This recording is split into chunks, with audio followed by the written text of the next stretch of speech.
going to present a conference session about expressing agreement and disagreement. Let's get started.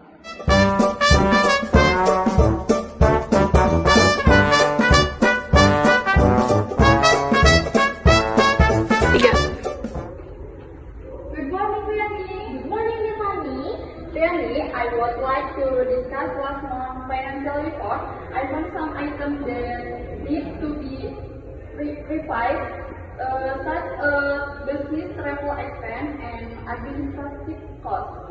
Okay. I also noticed that some figures are inconsistent with the budget. The business travel expenses are higher than planned. I have verified this with the relevant department. They confirmed that some tickets were booked early at a higher price. I agree. We need to be more careful in planning and booking tickets. We should also separate administrative expense related directly to operation from additional costs. I have recorded all the discrepancies.